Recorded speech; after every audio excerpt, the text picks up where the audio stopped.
Conversations, a podcast focused on bringing people together by drinking, listening, and conversing. So grab your favorite drink and let's see what's on today's menu. All right, people, welcome to Peeps Creek, the cafe. You know, here at the cafe, we always have a conversation centered around a drink. And today I am drinking on an old-fashioned boom, boom, boom that is courtesy of my machine, the Bartesian. Great machine, by the way. All right, and today I am joined in the cafe by Denise. Say hello, Denise. Hello, Happy New Year. Salud. Salud. Wait. And what are you drinking on, Denise? Actually, I have no idea, but it's courtesy of Bartesian. Yes, it is the rum breeze. It's really good. You did a really good job. Mm-hmm. All right. So before we begin talking about the episode, let's cheers. We are recording this on January the 1st, 2023 here in my studio. Salud. Salud to great... You're taking forever. Wait. This is dangerous. This is really sweet. All right, let's do a toast, a real toast. All right. Here's to more success to my podcast, this podcast, yes. Our podcast, but more success to us individually as we continue on our life goals in 2023. Salute. Salud. And I want to say... All right. For purposes of full disclosure, we recorded an episode before this that I said was going to be episode 70. I'm not sure I really liked it, so I may put that out as a filler one day. So we are going to call this episode 70. This episode 70 Listen, before you go into the episode, the purpose of your podcast was to sit down like if you were in a bar having conversation. I mean, like me right now. Doing your makeup? You don't know if a man's gonna come through those doors. I mean that. All right. So this is episode 70. Episode 70 is going to be Still Searching for the Truth. Okay. And this is in regards to the Casey Anthony Peacock special, which is a 3-part episode. And we don't know how many episodes we're going to do on this particular one because we watched them all. But I think some of the conversations will have us going all over the place. So it may be one episode, it may be 2. But anyhow, that is what we are going to do. So before we start talking about the Peacock special, Denise is just going to give us a little backdrop on the Casey Anthony drama that unfolded in 2008. All right, Denise.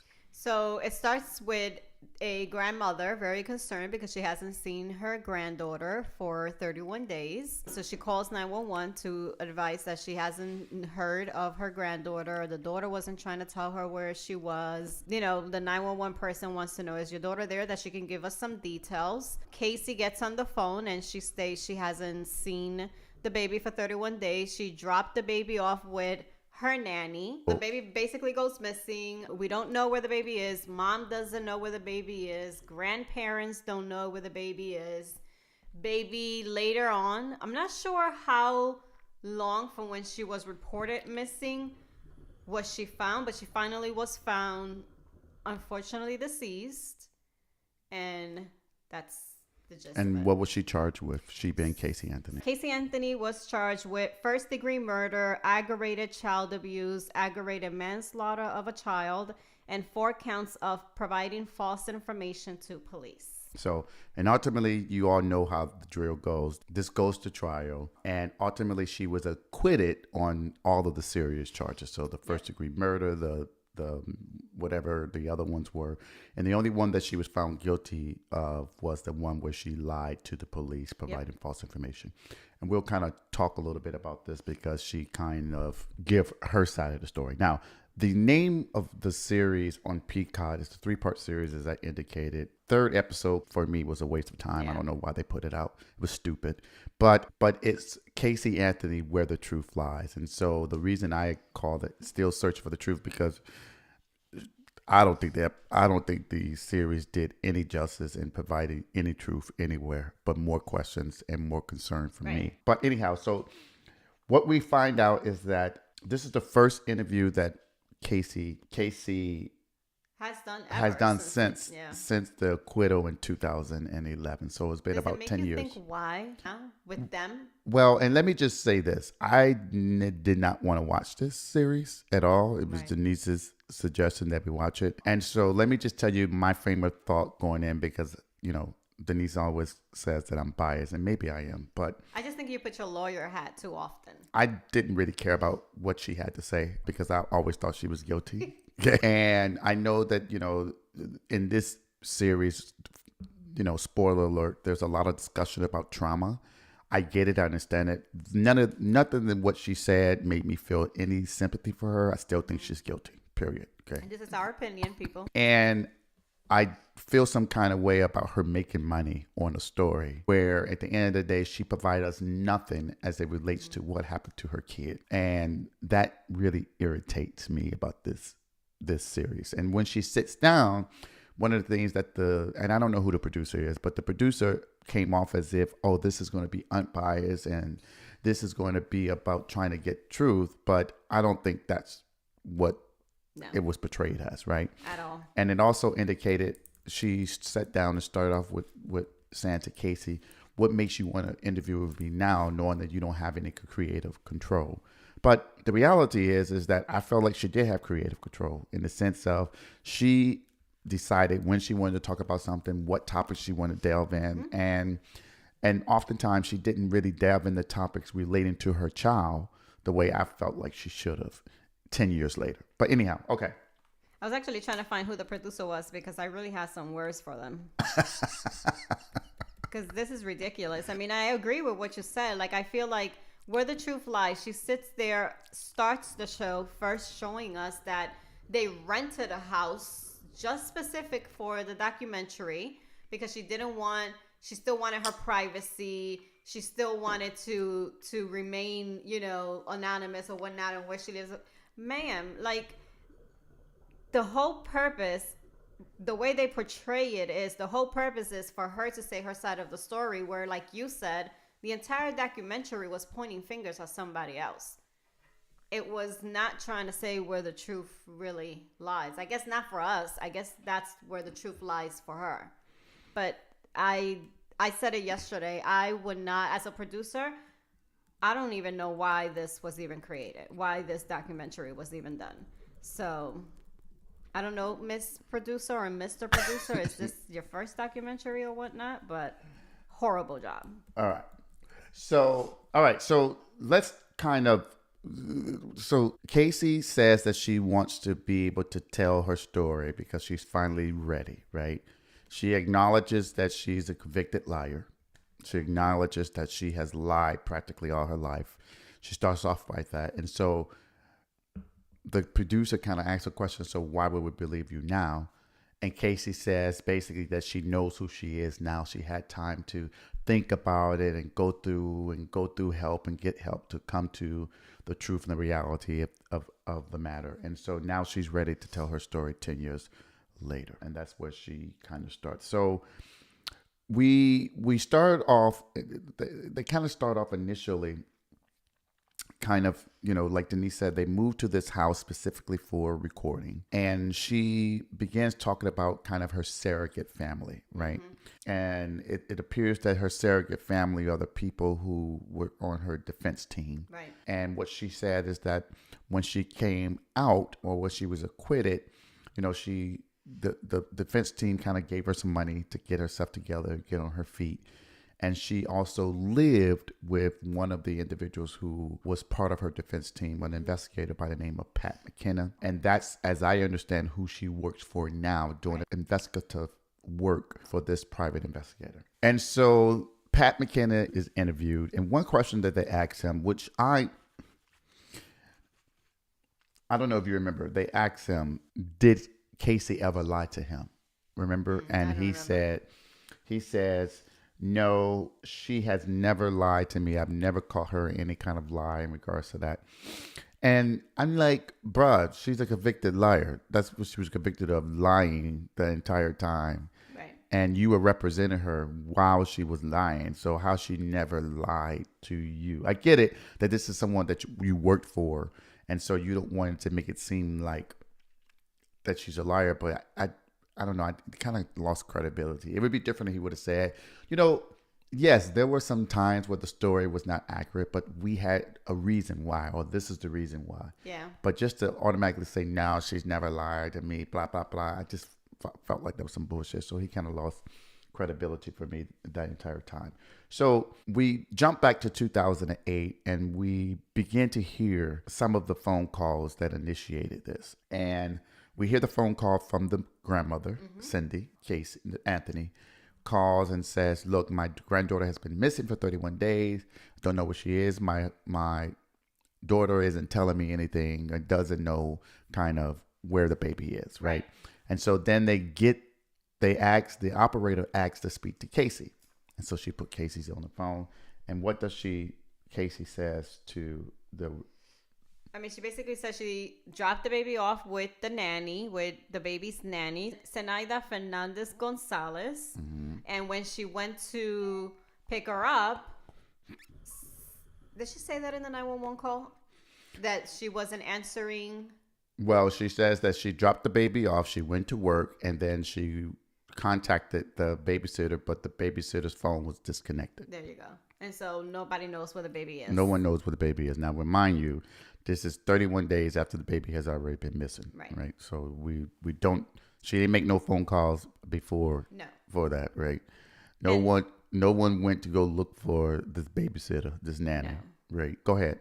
I was just going to say that it does say that the mother, throughout the 31 days, the grandmother of Caylee kept asking Casey, where is the baby? Where is the baby? And she would just say that, that Casey was at work and the baby was with the nanny. But, that's weird to me too, because as a grandparent, wouldn't you want to be like, I'll take care of her, or let me go see her. I haven't seen her for a month. You know what I mean?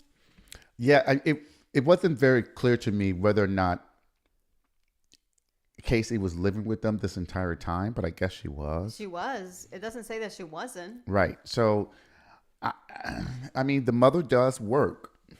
I get that. That's why I took it back a little and I said, let me go see her, because, she's a nurse, so she can't really babysit her throughout the 31 days, which is probably why that nanny existed. But as a grandmother, if you're living with me, and I know that the daughter is out on work, traveling or whatnot, wouldn't I want to say Saturdays and Sundays I may not, you know what I mean? Yeah, but we don't know if she said that or not. Again, this is Casey's perspective. That's what I'm saying. I don't know. We're talking to somebody who was convicted of lying. So she did keep giving different stories too about what happened. Multiple stories. Yeah. So in this particular documentary, the producer did interview one of the original investigators by the name of John Allen, who investigated the case. And so let's just call it what it is. He still thinks Casey is guilty. He does not believe anything that she says. But what was interesting, which I don't remember at the time whether I was following this closely or not, this was 2008. But at the time, once the police became involved, they met with Casey and was trying to figure out, okay, so tell us, kind of walk us through what was going on. Right. When was the last time you saw the baby? Last time you saw the baby, blah, blah. So this chick says she dropped her off at these particular apartments where this nanny is, which is Zenaida Fernandez Gonzalez. Okay, yeah. She dropped her off there. I want nobody to call you Dante. True, but we're going to get to why I'm not being offensive to the name. I didn't care about the name because it was a fucking lie. Okay, that's all I'm saying. I'm not saying that it's like I'm being disrespectful to the person, because the person don't exist really. She does. We'll talk about that. Okay, she does in her, according to Casey. That again, that's if you give any credence to anything that she says. No, she does. Remember, she was not interviewed. She was not interviewed, but Casey says she knew her. Sir. Oh, she did sue. Yes. For defamation. Yeah. Okay, but we're jumping. Right. So she tells her that she dropped the baby off there after she got off at work, because she works at Universal Studios. After she got off at work, she called and the babysitter disconnected her phone, right? Are we talking about John Allen right now or jury? John Allen. Okay. And so Then what they do is they say to her, okay, come with us, walk us through the day, take us what was going on. So at one point they get to where Caylee worked at Universal Studios. Okay, and so what happens when they get there? So before that, it's actually Detective Jury who finds discrepancies in her stories. He does, but the reason I really didn't bring him up is that he did not agree to be interviewed. I'm sorry, Mr. Jury, but I'm still going to speak about you. Go ahead. So he found discrepancies on what Caylee was saying. She then stated that Zenaida or Zanny had kidnapped Caylee. Caylee's grandparents, Casey's parents, had never met this nanny. Then she talks about the work. And then that's when they decide to take her to Universal Studios. Okay, so what happens when they go to Universal? So they take her to Universal Studios. Well, before they took her to Universal Studios, they had called Universal Studios to find out if she had worked there. And they said, no, this person has not worked here. And so then they decide to say, well, let's bring her in and see, how she... what we can get out of her. Is she lying? Is she not lying? So then they decide to bring her to Universal Studios. She comes in through the doors because apparently she was working in the Human Resources Department. She comes in through the door, starts waving at employees. Employees apparently started waving at her like, okay, who are you? And she then turns into a hole, or however you call that. And it takes them nowhere because there's nowhere to go. And I guess that's when she realized, I can't keep this up no more. And tells them that she really doesn't work there. She what? And she's waving to people like, hey, how are you? And they looking at her like, who are you? She turns into, like a building, and she turns like if it was going to go into an office, but it ends being nothing. It's just a wall. So there was nowhere to go. Obviously, if you're doing that, that means you don't know this place. You don't know this building. Or else you would have gone into an office, a break room, or somewhere. And so when she's confronted with the fact that, oops, there's nothing here, she decides to tell them she wasn't working there. Okay. And so when you heard that, because let's be honest, through most of this documentary, or whatever you want to call it, you kept hinging on the fact that maybe some of the stuff that she was saying was true and she had justification because she has trauma. And we'll talk about the trauma in a moment. Mm-hmm. But when you heard that piece, as a parent or even as a person looking at it and hearing that for the first time, what was your initial reaction to that? She knows something. She knows what happened to the baby. Okay. She knows what happened to the baby, or she did it? No, she knows what happened to the baby. Okay. All right. So ultimately, because of all these discrepancies, she is arrested, charged. And so then we see some footage of her phone calls that were recorded at the jail. Okay. And two of them that they highlight is one with her mom and then one with the best friend. Right. Okay. And in one of the recorded episodes with the mom, Caylee is pissed off because she saw on TV that the mom is saying she thinks she might know something about, she can't really say whether or not Caylee was involved or not, right, because Caylee isn't telling them enough information, right? And so Caylee is upset with that because she's like, basically, I saw your interview. What the hell, mom? Why are you saying? And then it cuts to a portion of a conversation with one of the best friends. Do you know who it is? Is it the one who was actually interviewed or someone else? The one that was interviewed. I forgot her name. What's her name? I don't think I wrote her name. Yeah, honestly. Amy Godaris. That's right. Mm-hmm. Sorry, you see me looking to the sides because I'm using my iPad. And Same here. Over there. All right. So, and then that best friend is basically saying to Caylee, what's going on? Because it's like, look, it's almost like people are more concerned about what's going on than you. You are not like being upset about what's going on. And Caylee basically is screaming. It's like, I can't fucking cry every fucking 2 seconds because I need to have my composure for the police. I can't just be fucking crying over and over and over.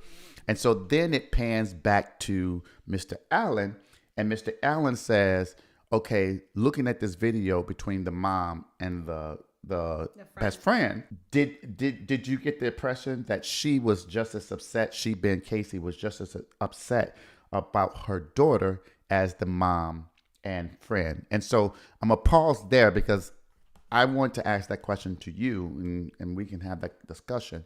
When you heard that, and he asked that question because you specifically said write that down. Okay, what was your reaction to that? So his question is, do you think she was as upset as the mother and the friend were during these phone calls? And I did not detect the mother or the friend being upset, which is what I mentioned to you. You know, upset to me is how you were saying it right now. Casey, what happened? You know, that's like, what is going on? Hysteria. Where's the baby? That's not the impression I got out of the phone calls. It was more of Casey, but where is she? You know, it was more of a questioning.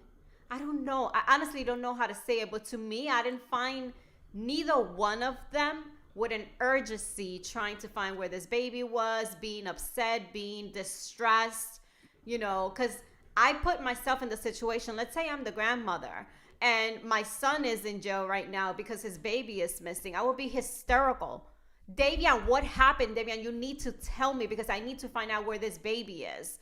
Or Dorian, you know. Yeah, but juxtapose that to when we heard the first phone call from the mom. But that was the 911 call, and yes, that's not what he's referring to. I know, but listen to me.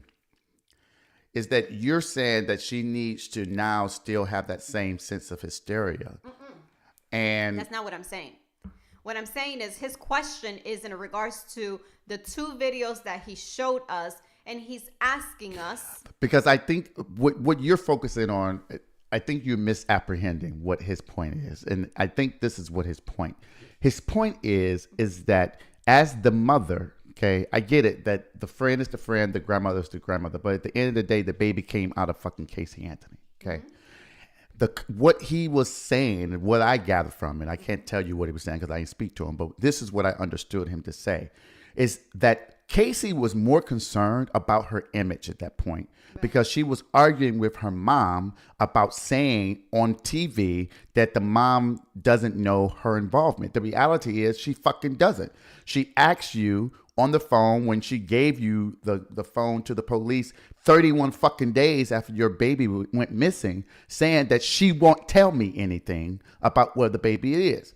And so for me, I would say my thought process on that is that Casey should have been more hysterical on the phone call. Like, Mom, I don't know where she is. I wish I could be out there looking, but they have me in this fucking prison for no fucking reason. I didn't do anything. But she was more concerned about what she looked like to the public view based upon what the mom was saying to the public. And with the friend is basically saying, look, I haven't seen you been emotional about this period, right? I get it. You want to be strong. I get it. But what have you been strong for at this particular point when you don't know where your fucking child is? And you have not been doing anything to try to find her. I mean, she's in jail right now and nothing she can do. But let's talk. Let's talk. Have been the question. The question then should have been: Do you notice and Casey with any hysteria or desperation of wanting to know what happened to her child? Do not ask me and try to compare when the two are not. Don't even sound as worried as the public was, because I think the public was more worried about finding this baby than the grandparents and the mother were, because the grandparents just kept doing shows, TV shows. Sure, come in. George, what is this guy's name? George, what's his name? Gerardo. Yes, Geraldo. Come here. You know, they were more worried about doing these shows and then fighting with each other on these shows than trying to figure out what the hell happened with the baby. That's how when you asked me the question, do you think the grandmother knew? Yes, I think she knew. I think that first day she didn't, which is why she sounded the way she did when she called 911. But after that, yes, I think she knew. Just because of the way she acted. And people, this is just my opinion. Before we have lawyers or what is... You see my face. I got the face directly on me right now. What is your opinion on the question? Do you think she was as upset as her mother and friend was? No, she was not. I said that. I I think she was more concerned about her image. Her image. And keep in mind, you had all these other little things before she was even arrested, right?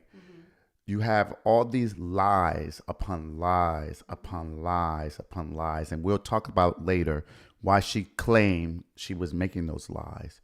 But for me, as a parent, I don't know. I get it. Not every parent is the same, right? But for all intents and purposes, she has indicated how much she cared about her baby, right? She's in this documentary, that's what she spewed throughout. None of her actions was consistent with that, in my opinion. Period. I agree. Okay. I think she sucked ass. Okay.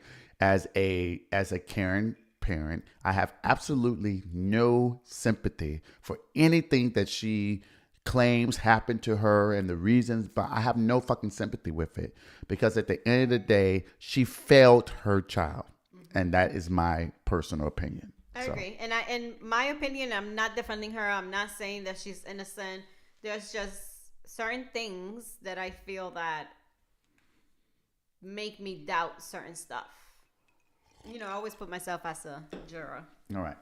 So then we kind of talk a little bit about the inception of Miss Caylee. And so we find out that Caylee was born when Casey was 19. Right. Caylee died when she was 3. Yes. Okay. And we find out that from Casey, at least, is that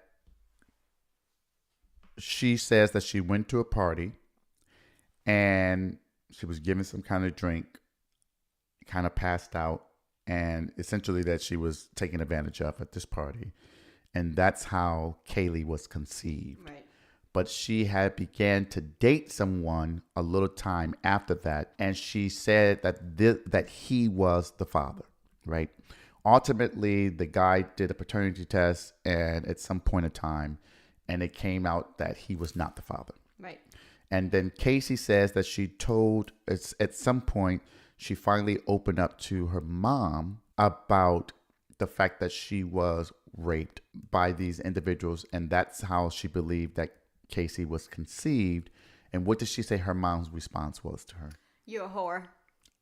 No, she said, that's why you're a whore. Is that why you're a whore? You're a whore. The hell is the same. All right.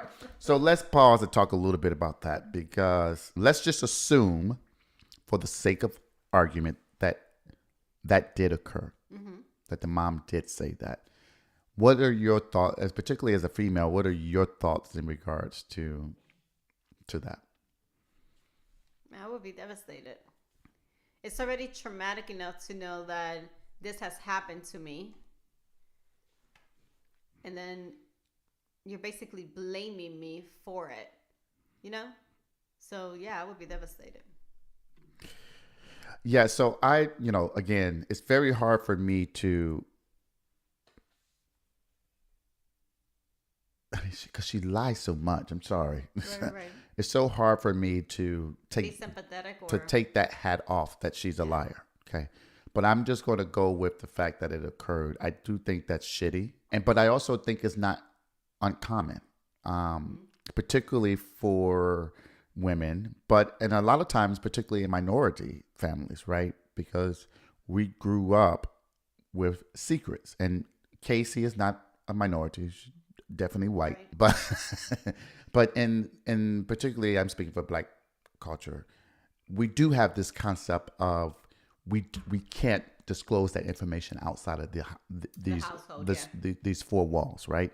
Because people are going to look at us a certain way. They're going to think this, or it may be that the person who did it is in the household and is also contributing to making sure that the household move forward. And so that creates an issue. And then there are some times where a parent would turn on the kid because they would blame the kid and make it seem like it's the kid's fault. What did you do? You shouldn't be dressing like that. Yeah. You know that you're older. Why are you walking around like that? So To the extent that did occur, I think it's shitty. I think it's unfortunate. I think it stems from a lack of understanding and a lack of empathy in the sense of being taken advantage of. You mean the mother's comment? Yeah. The mother's comment that you're a whore. I mean, I see it personally as I don't want to get too much because I don't want to spoil where you're going with the story. But I think the mother said that because of what she had already mentioned of the abuse that she had experienced. right. Okay. So, but I do have this question. Okay. Do you think that, and I know that I'm kind of jumping the gun by asking this, but the question I wrote down once we saw that was, could this be the reason why Caylee disliked the baby? Assuming that Caylee did something to her. Because she was raped? Correct. And she was disgusted with being forced to be pregnant and take on a lifestyle that she didn't choose to personally engage in. Because it would be different if I just actively decided I want to fuck around and then as a result of that, you get pregnant. Right. But to be forced to be placed in that position, I think is a little different. Do you think there are... No. Okay. I know that you say the whole thing was trying to portray her as being a good mother, and you personally may not agree with that. I'm not saying she was the perfect, excellent mother, but there are certain things based on what was mentioned by other people that they witnessed and that they saw that I don't necessarily think she didn't like the baby or didn't want the baby. I think that she had some love for the baby, not maybe, huge love for the baby, but I don't think she disliked the baby. I just wrote it as a question to have a conversation. And let me correct you. I didn't say that she was a bad mother. I said she did not do shit to find her baby. That's what I said. But you did say that the show is trying to portray her and you think differently. She didn't do what the fuck should I assume that she didn't do what the fuck she's supposed to do? I don't think she was the perfect mother, but I think that based on certain things that she mentioned and that the other people mentioned, she wasn't a horrible, I don't want to say a bad mother, but she wasn't a horrible mother. She did take care of her to an extent and show her love to an extent based on what we saw. All right. So, can I say something though? We totally forgot to mention that one of the two last people who happened to see Caylee alive was the father. Well, I think we need to save that for the second episode. Okay, just making sure. That's my case right there. Got you. I want to get through some of this stuff. I thought we can mesh all this in one, but I don't think so because we still haven't talked about some of the other background facts that were brought up in this particular show. So there were interviews not on camera during the documentary, but apparently there were previous interviews with Casey's former boyfriend, Ricardo Morales, where he says that Casey told him that she could not hang out like she could with her friends because she was a mother. But it was said as if that was a concern. And this was going on at the particular time that the investigation was going on about where is she. And then apparently around that same time, she had a conversation with another guy on Facebook, and she told him that she's going crazy, but at least the kid is knocked out. So they were using that to try to substantiate that Caylee wanted to have this alternative lifestyle. Right. That her being a mother precluded her from being able to hang out, party with her friends. Okay. When you heard that, taking into perspective the thought processes that the investigators have already articulated as being what they think was going on, right? The fact she was lying, the fact they took her to Universal, they walking around the building looking stupid. She gave some name of a babysitter, and then they find out about this conversation with the boyfriend and then some other random guy on Facebook. What did that, if anything, do to you in regards to how did you place those facts in this situation? I don't know. It didn't do nothing to me. It didn't do nothing because I The two statements to me are statements I would even make.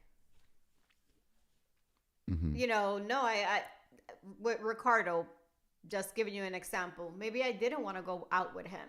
So I just happened to say, no, I can't go out because, now I'm a mother. I have a responsibility. But that's not how that was presented. You know that.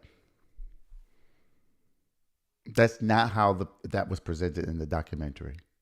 Right. But your question to me is, did that do anything to me? Mm-hmm. And I'm telling you what it did to me. To me was, I saw it as that. And then when the other guy friend that she says, I'm exhausted or I'm going crazy over here, at least the kid is passed out. Hey, I've had those moments too. So let me say what I think why they were trying to use that. Okay.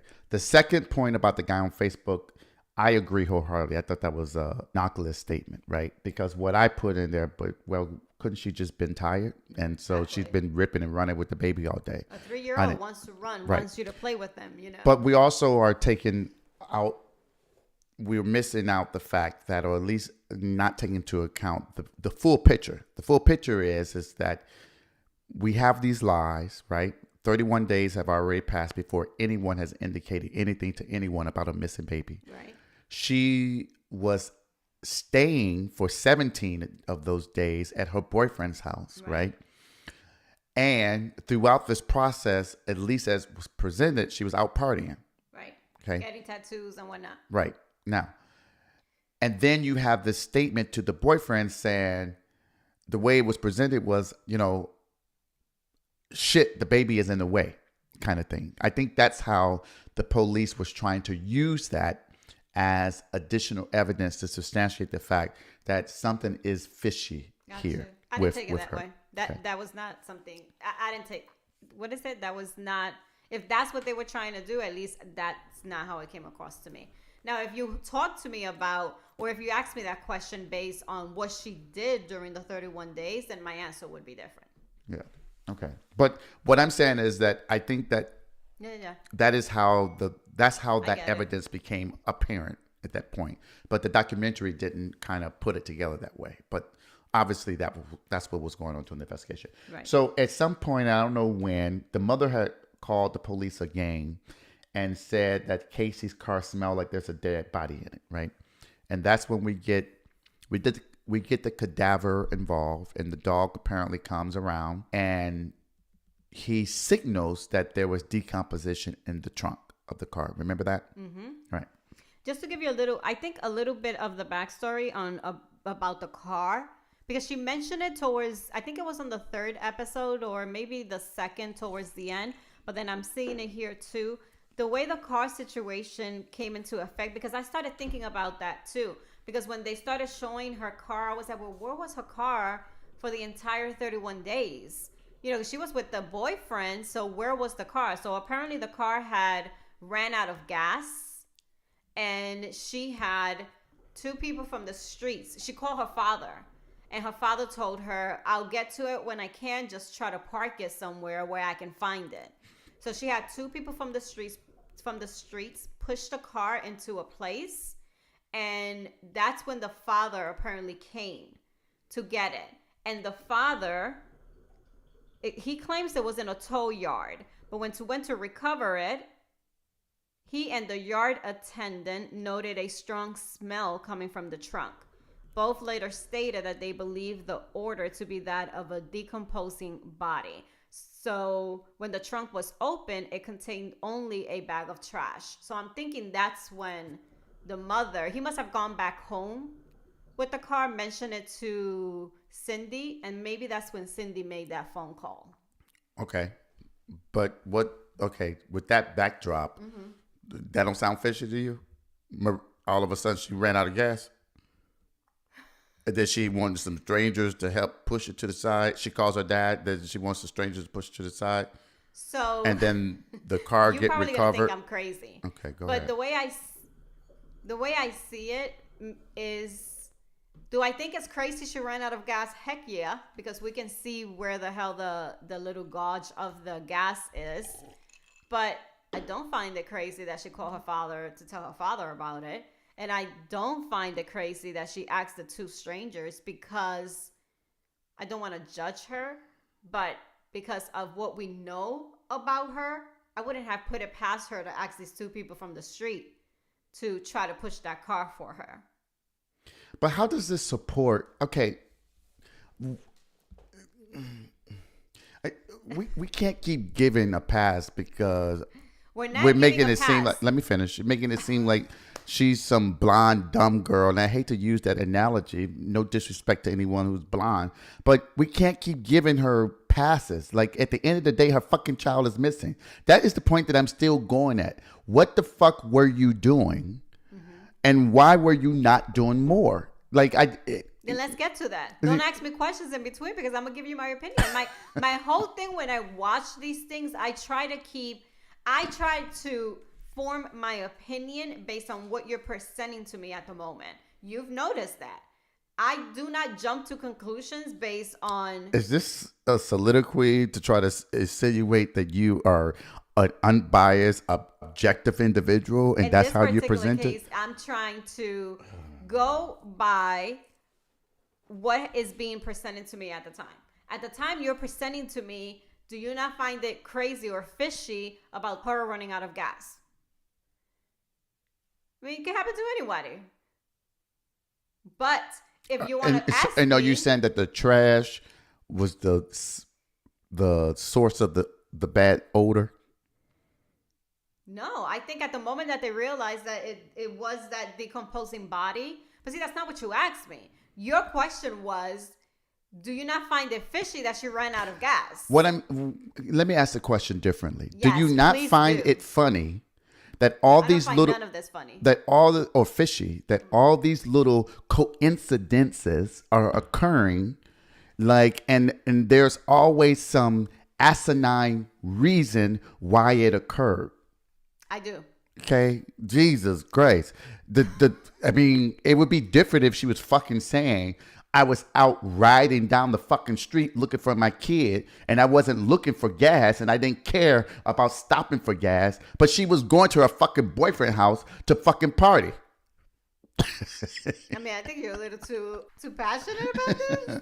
Hey, sorry. This case really irritates me because at the end of the day, it's a 3-year-old victim, an innocent victim. I agree. And it infuriates me, and the fact that you give a 3-part fucking interview because you ready to talk 10 years later, and because you have all these fucking people on your defense team coming and talking on the screen, trying to make it seem like you're this beautiful, wholehearted person. That's fucking bullshit. You're a goddamn liar. You lied the entire time. You gave all these other things. And I want to go back to the babysitter because this is another thing that fucking pisses me off. You decide to pick a minority as your nanny and pin a fucking crime on this individual who you never fucking knew in real life. Right. I agree with you on everything that you're saying. Okay, now let's go there. Sorry, because we just skipped over the poor nanny that ain't really her nanny. All right, you want to talk a little bit about that? There's really not much to talk about.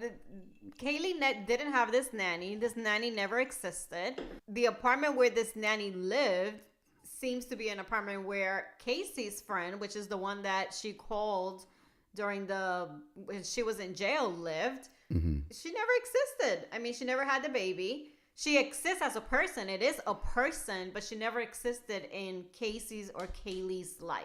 At all. But you say that this is the girl who kidnapped your baby. Right. And that piece, the fact that you don't have enough sense, and not once on this fucking documentary did she even seem to want to apologize about that. Yeah, she didn't. She should have. Right.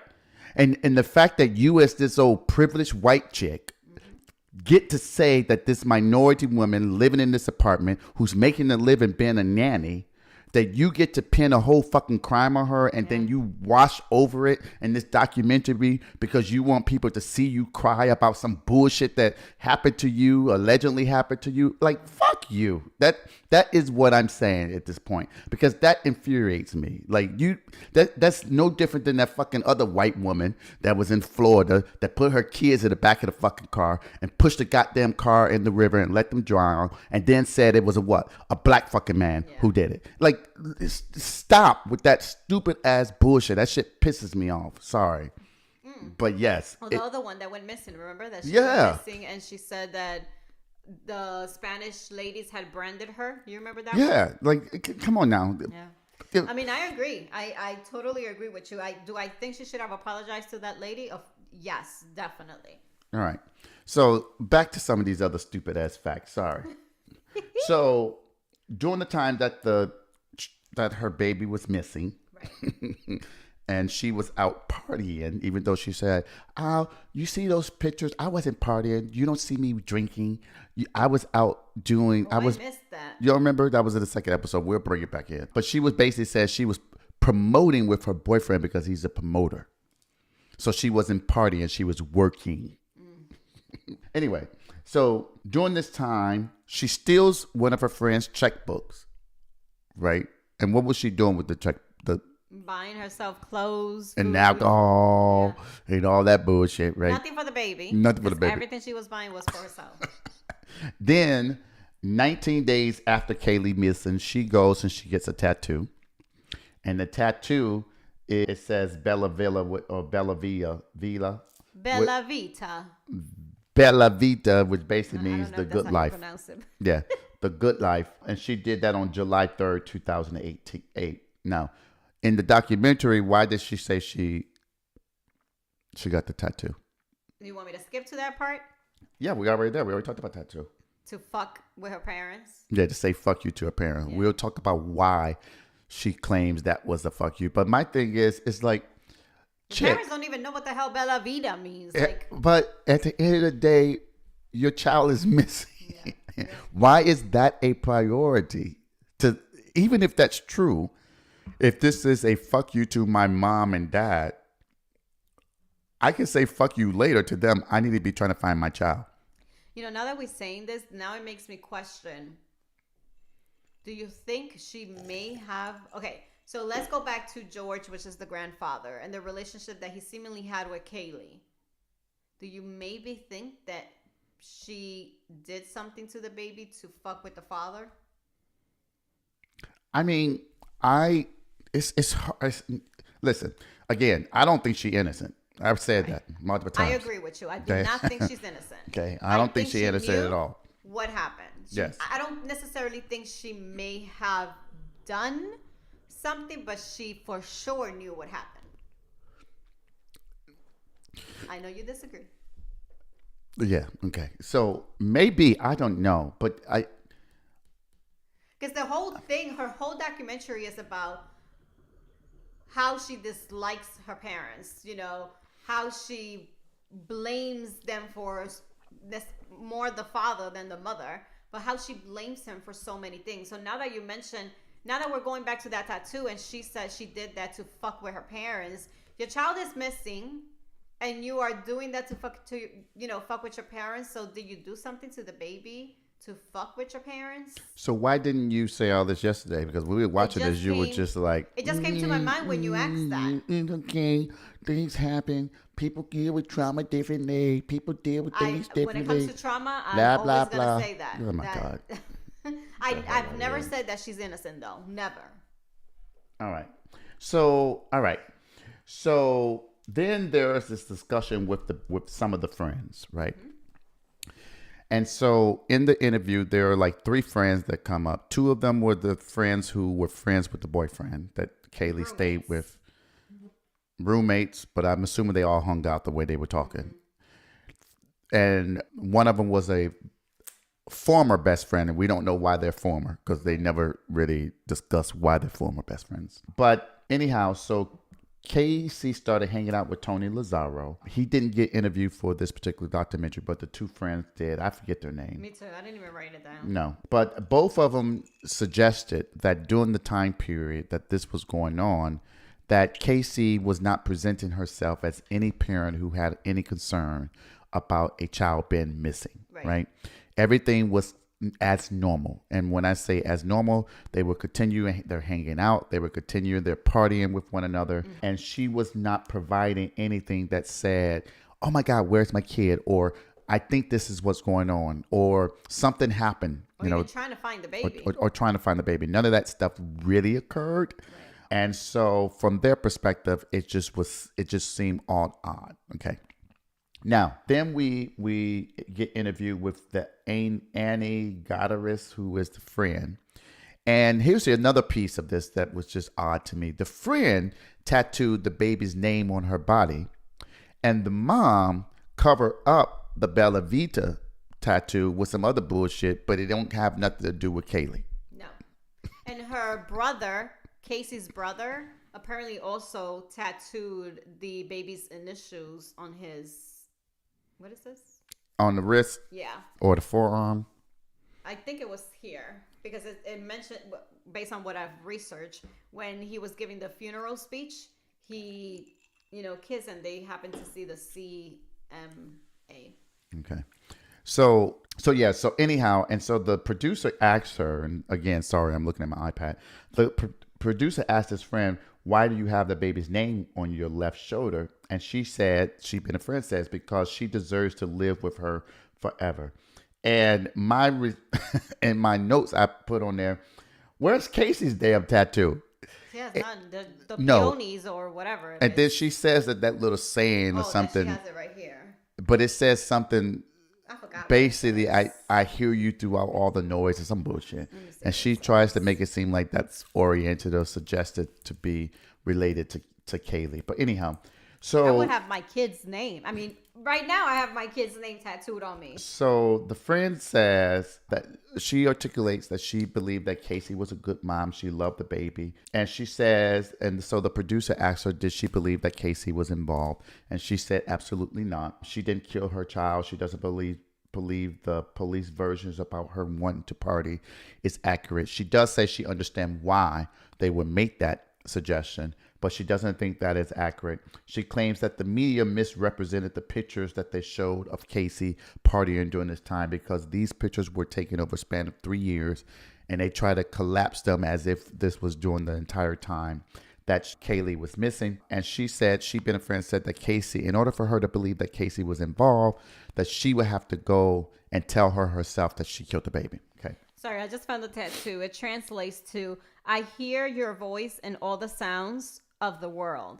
And then she adds in the documentary, it means I hear you in everything. That is my Caylee tribute tattoo. Everything about her was perfect. Okay. When did she get that? Now I want to know. Doesn't say. Okay. I need some receipts. I want the receipt from the parlor. What in the world? All right. Oh, and then the one she covered it with peonies and half of a mandala because it symbolizes growth, rebirth. I mean, yeah, if you killed your kid, then now you out years later with a documentary making money. Money, exactly. All right. And then the friend said that she believed that there was an accident that happened and she did what she always do, and that's lie. So the friend basically said that something happened, it was an accident, and Casey resorted to what she always did since everyone that she knew, she lied. All right. And the friend says that the apartment that Casey brought up to the police was her apartment. And so my question at that time to Denise was, okay, so are you saying that Casey is experiencing some kind of repressed memory? Remember that I said that? Mm-hmm.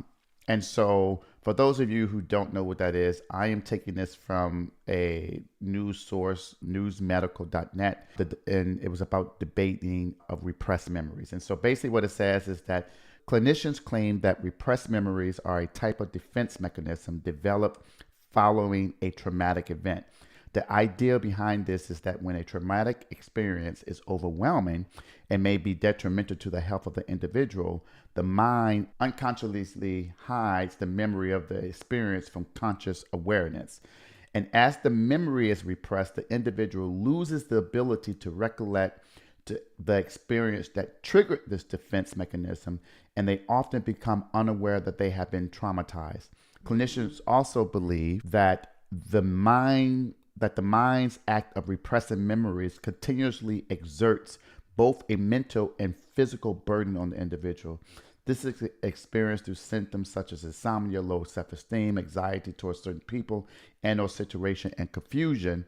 And research shows that the most effective way of reducing the burden is through recollecting the traumatic experience. So having heard that, given the fact that she claims that she met, what was the nanny's name, last name? Cortez. Gonzalez. Zenaida Fernandez Gonzalez. Okay. And the fact that the friend lived at the apartment that Casey claims this woman lived at.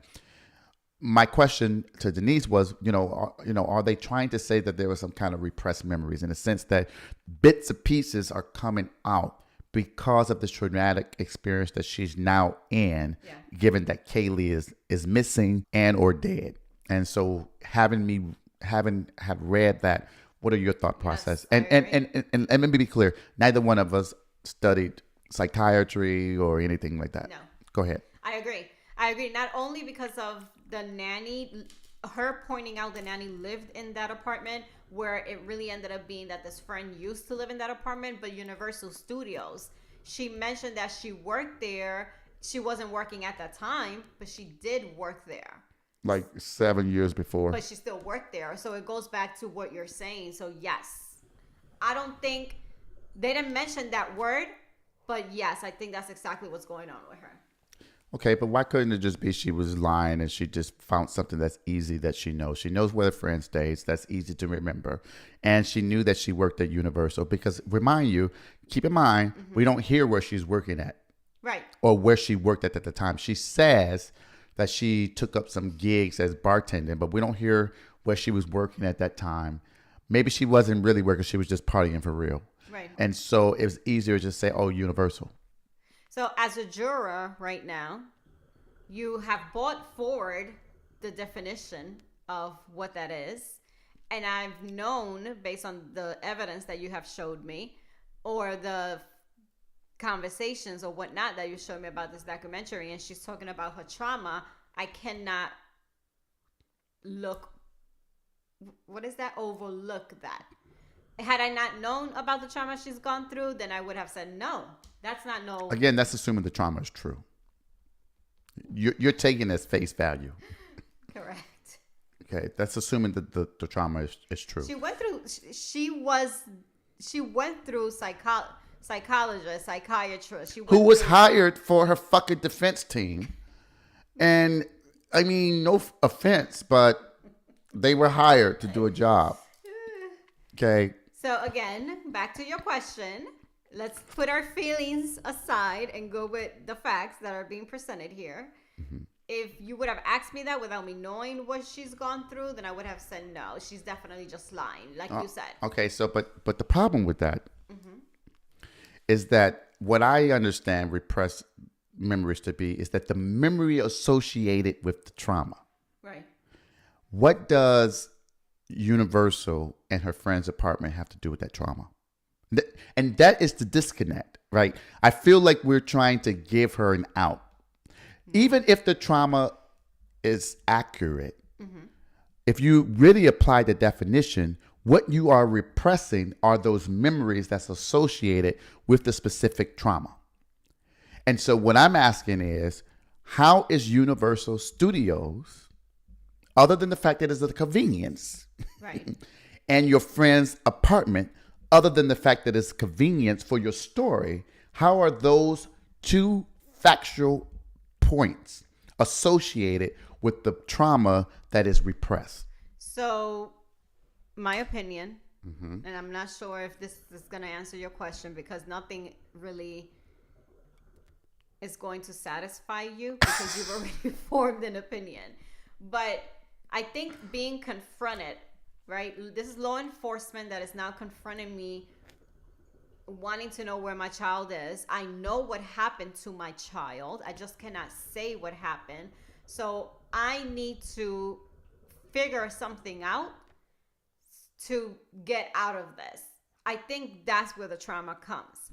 So I know what happened to my child. I'm anxious. I'm, about what to say, because if I say too much, I'm going to further implicate myself, or maybe further implicate the person that did something to the baby. So first thing that comes to my mind is the place. So let me just say that I took her there to this nanny, and now they're questioning me. So what were you doing after you took her to this nanny? Oh, well, now I'm going to have to say I went to work. The last place I remember I worked was Universal Studios. So let me put Universal Studio. Okay. So let me go back to the same point here. Lord, are we going to pass to the next? No, because I want to talk about these things. That's why we're going to do in 2 episodes. Now, the same article says, contrary to the belief of clinicians, memory researchers claim that repressed memories do not exist, but instead, the memories recovered may have been forgotten, consciously repressed, or falsely implanted. There are several cases where individuals who have experienced a traumatic event do not remember all the details of the event when asked to recollect it. So, how do we know that she's just not making up shit? I think it goes to the false, what was the thing? Implant. Right. And the conscience, whatever.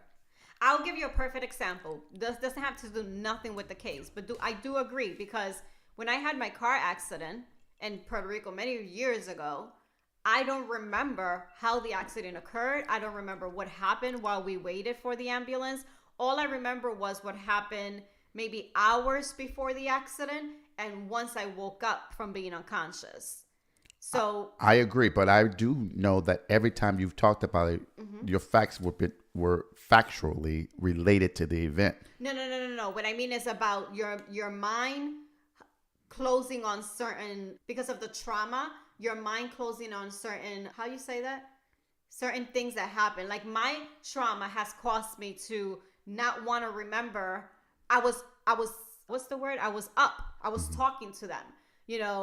I was unconscious at a certain point, but once the accident occurred, I spoke to my friends. I had conversations with them.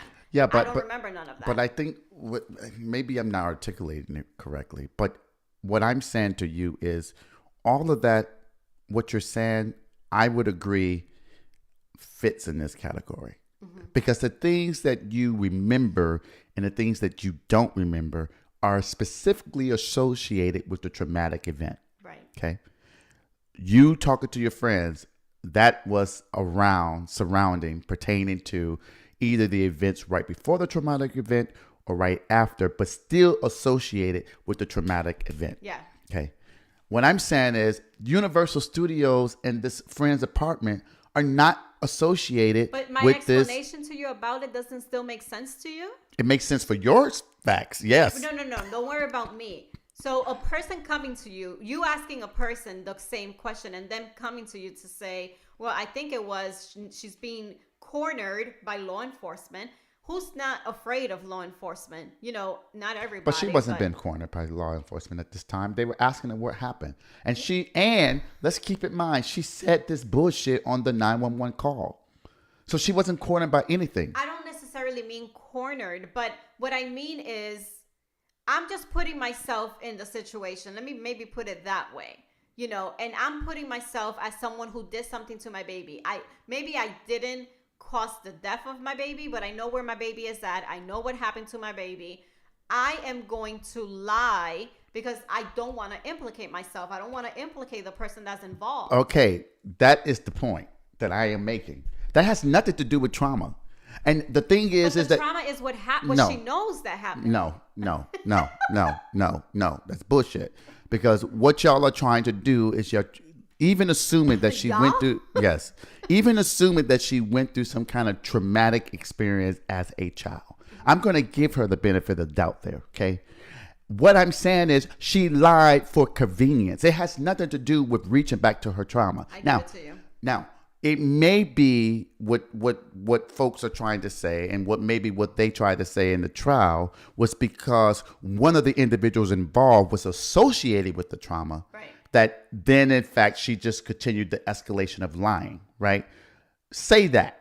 Okay. But that's not how it's been presented. It's been presented as if this traumatic event has caused or unfolded this like chain of reaction of some. She's a fucking liar. She lied out of convenience. She lied because she wanted to fucking lie. There's no reason that she needed to say that there was Universal Studios. There was no reason for her to take the fucking police officers on a tour of a building she didn't know about. 25 minutes. Okay, yes. There's no reason to do that other than the fact that you are a habitual liar, and that's what you do. And again, that's what your friend said you do. You do what you normally do, and that's lie, because that's all you've ever done since I've known you is lie, lie, lie. Right. Okay? I mean, I agree. And, we'll talk about this. I'm going to bring this repressed memory thing back up on the next episode, because that's when we really start talking about some of the defense approaches with dealing with that. But back to this one, because we've been going for a moment, and I know how sometimes, I can tend to get super excited about these things. Okay, so on the first episode, towards the very end, we begin to hear things about some of the familial trauma that Casey purportedly experienced, right?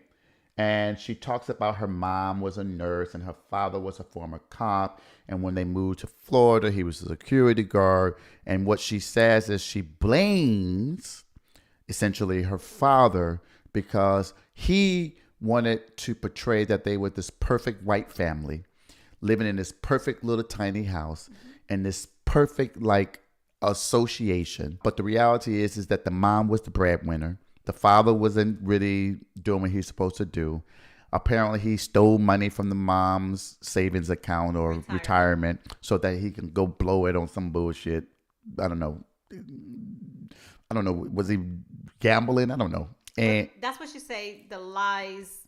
That's what she says started her with the pattern of lying. Yeah. The fact that the father took that $60,000 out of the mother's retirement, first said that he used it on a Nigerian Ponzi scheme, then changed his story to say that he gambled it, and then came the stories of cheating on the mother. Right. So, of course, we hear that he was a cheater, and so I guess because he's a cheater, that automatically makes him a murderer. But the world. Okay. And then at the very end, we hear that apparently her brother and her father violated her when she was younger. Well, not the... Let me get there. Okay. Because she says the father used to hold her down, and she doesn't go into detail in the first episode. She just gives us a hint. But ultimately, she says her brother her father started when she was 8. And then when she was 12, her brother started coming into the room, and that lasted from 12 to 15.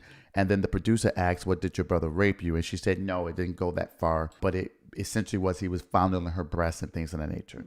And she claims that she did not tell her mother about her brother until she was 19. And she says that she believed that her mother knew about both individuals violating her. And what was the mother's response about the brother? I forgot. I don't think it says. It just says that originally she didn't tell the mother about the father doing it to her because the father would tell her that the mom would get mad with her. Right. But I don't think it says the mother's reaction. If it said, I didn't write it down. And then she says that, this is going back to this whole tattoo of fuck you to her family. Because her mother, she said that her mother wanted to keep her a little girl and didn't want to move out. And, wanted to stop her from being a sexual being, which I don't understand what that fucking meant. What did that mean to you? I have no idea. Because I put here, what does she mean by wanting to protect her from a sexual being? How does this fall in with the other stuff?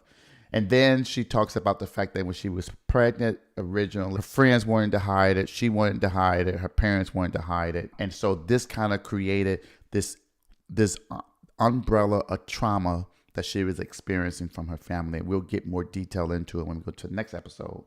And then at the very end, Casey says, throughout this, no one asked me why I lied. And I'm like, that's why we're here on this fucking Exactly. 3-part episode. You should start off with why you lied in the first 10 minutes of this goddamn documentary. But think about it. Yes, everybody was asking you why you lied the minute you went into trial. Well, and the police was asking her. Exactly. I mean, after she walked around the building for 30 minutes, waving at That's random why when she people. said that question, I was like, what? We've been asking you why you lie. Like, what the hell? And she said that she was, and basically she says she was doing what she was told. Right. And the best friend also said that Casey said during that time that she was doing what she was told. And now she said it again now. And at the end, she says she was doing what her father told her to do. And that's how the first episode ends. All right. So anything you want to say before we move on to episode 2 of, what did I say the name of this episode was? Still seeking the truth. Something. I don't remember. Still searching for the truth. Still searching for the truth. I think it is. Okay. Anything you want to say? With the facts presented to me up to this episode, I'm taking this as trial day number 1. If I had to go right now to deliberate, I could not find her guilty yet.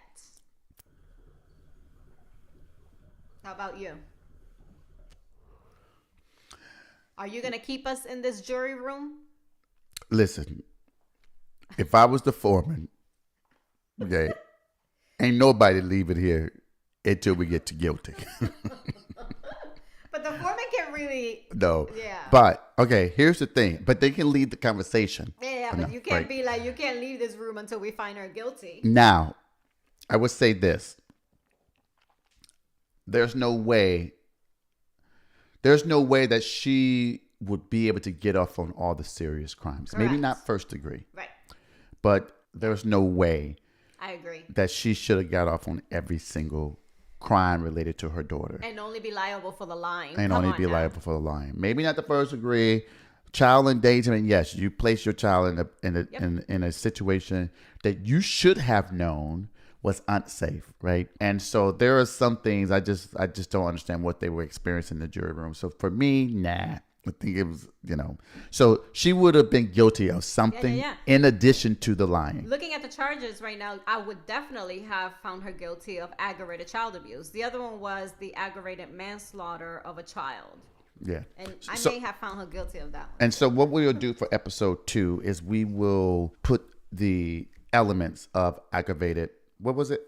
Aggravated what? She had Child abuse? first degree murder, aggravated child abuse, aggravated manslaughter of a child, and then the 4 counts of providing false information to police. All right, yeah. So we will definitely put those up, starting off the episode, and then we will begin to talk about some of the evidence that we identified with that and see where we think we will end up on this. Okay. See you on day 2. All right. See you on day 2. All right.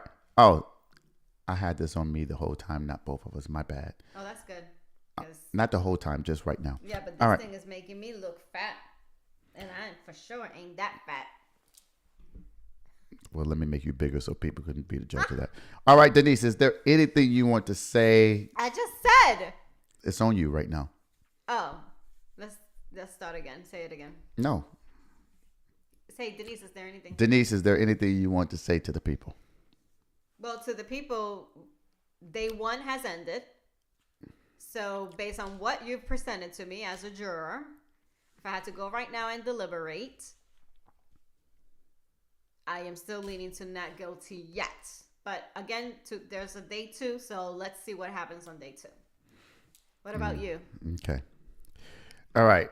For me, guilty. And okay.